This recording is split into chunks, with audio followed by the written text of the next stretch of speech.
What's up YouTube, Jimmy the Infernape here, and I'm just going to talk about something that just happened on a local buy and sell forum that I think is really scummy, and the person was caught with their pants down practically.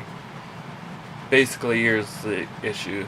It was a dealer, basically like a Mary Kay dealer called Sensi. I have no idea what it's about, but they made a deal with somebody for a product for $30. Then they come back and say, "Oh no, somebody offered me 45. I took that after it."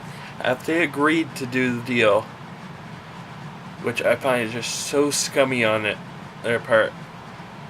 Once you make that deal, you say, "Oh yeah, I'll take your offer." You don't back out of that. I can understand if it's like $100, $200, but that's gonna lose you a lot of reputation. That kind of dealer. I'm gonna throw this on a deal.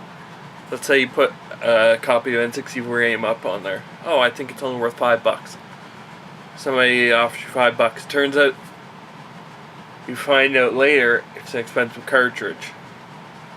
You can decide not to sell it, and just if you don't know what something's worth, don't accept deals. Just let the offers come in pouring, and then accept the deal later. But don't be accepting a deal and then turn back on that. It's going to make you look bad as a seller. And another thing is, somebody offered me 40 on it, so I expect you to pay 40. No, that's not how it works. You already pre-arranged your deal.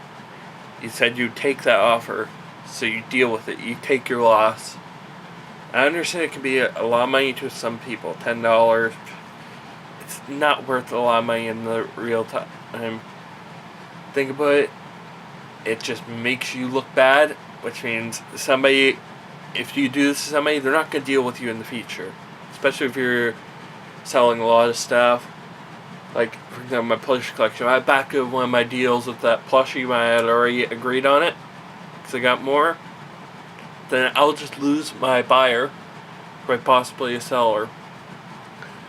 And I'm going to relate this to another thing I had sold, which was Calgary Flames with a big light up sign. I had it sold for $50. It's a giant sign, yay big, probably. Was probably a foot across, lit up.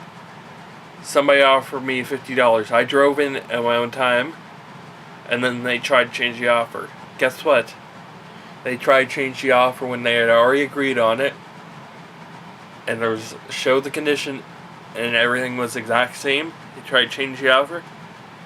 I can understand if the condition changes, like the plushie, one of the tags fell off, so I gave them $2 off of it, so I got at cost. But with this, there was no condition change, and the person tries to drag down the money. Guess what? I'm not going to just not deal with you ever again. It's also going to come to the fact that I will question you. I'll confront you and call you out on it. This guy named Leo, he was an old man. I don't care if you're an old man, you're a little kid. You don't change the offer once you get to see it. You stick with your guns, you stick with your offer. Or else, it's not the person who's selling it that looks bad on them. Or not the person who is buying or selling. It's the person who changes it. It looks bad. It's just a little thing I wanted to talk about because it just happened locally, and I thought it would be just a cool video. It's Jimmy the Infernape here signing out.